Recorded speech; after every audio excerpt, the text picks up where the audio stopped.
Good evening, नमस्कार। YT के इस सेशन में आप सभी का एक बार फिर स्वागत है। ज्योति क्लासेस के इस प्लेटफॉर्म से मैं यूरोप में राष्ट्रवाद क्लास 10वीं के लिए एक सीरीज श्रृंखला चालू किया हूँ। उसमें आज अगला जो पार्ट है उसमें हम लोग देखने की कोशिश करेंगे 1848 ईस्वी की क्रांति। जैसा कि आप जानते हैं कि 1830 की क्रांति में चार्ल्स दशम ने पोलिग्नेक को प्रधानमंत्री बनाया और वहाँ पे उसने वहाँ की जनता को प्रेशराइज किया, उसको दबाया, उनकी भावनाओं को। और जिसके बाद 1830 के बाद वहाँ पे चार्ल्स दशम को हटाया गया और वो जनता के द्वारा आक्रोशित भीड़ के कारण उसको इंग्लैंड जाना पड़ा।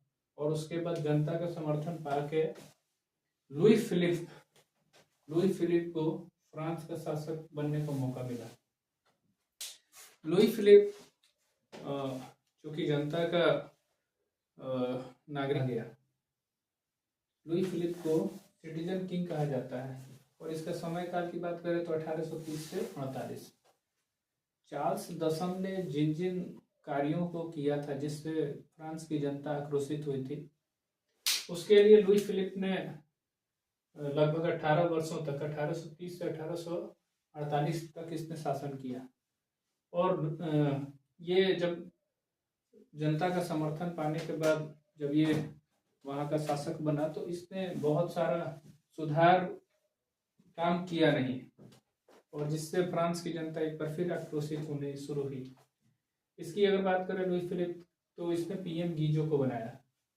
चार्ल्स दशम ने पोलिग्नेक को प्रधानमंत्री बनाया था और लुई फिलिप ने गीजो को प्रधानमंत्री बनाया। इसे सिटीजन किंग कहा जाता है। इसकी विदेश नीति, जनता शुरू में तो जनता को इसने आम जो भी जनता थी उनको साथ में लिया, लेकिन बाद में इसने अरबपति, पूंजीपति और अमीरों को साथ में रखा, जिससे वहाँ की जनता को समझ में आ गया कि ये लुई फिलिप जो राजा है वो भी चार्ल्स दशम की ही तरह है। 22 फरवरी 1848 को एक विशाल भोज का आयोजन किया जाता है थियर्स के नेतृत्व में, और 24 फरवरी 1848 को लुई फिलिप को फिर गद्दी त्याग करके इंग्लैंड जाना पड़ता है। आपको पता ही है कि जो भी राजा गद्दी छोड़ता था या आक्रोशित भीड़ के कारण उनको हटना पड़ता था तो वो सीधे इंग्लैंड में जाते थे, क्योंकि इंग्लैंड में सबको पनाह मिलना चालू हो गया था।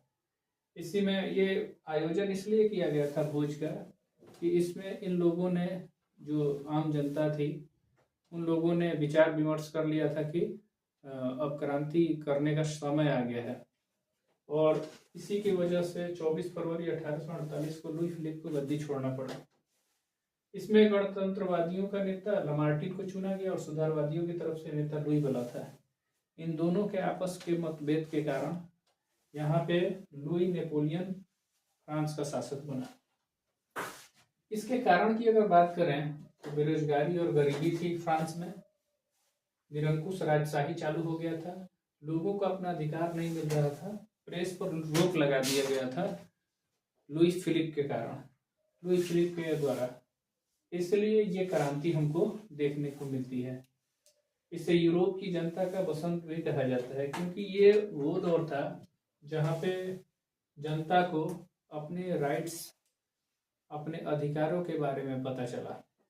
और इस प्रकार इस 1848 की जो क्रांति हुई उससे यूरोप के जो देश थे उन सबको ये प्रभावित किया। आप ट्रिक से याद कर सकते हैं, FGIAH। इसके द्वारा 1848 की क्रांति इन सब देशों में भी देखने को मिला, जैसे फ्रांस, जर्मनी, इटली, ऑस्ट्रिया और हंगरी। फिर से फ्रांस, जर्मनी, इटली, ऑस्ट्रिया और हंगरी। ठीक है, FGIAH।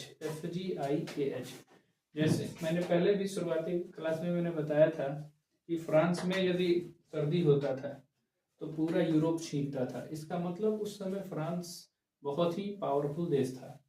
जो भी व्यवस्था फ्रांस में पहले लागू होती थी उसका पूरा सिनेरियो जितना भी होता था यूरोप के देशों को, सबको वो प्रभावित कर देता था।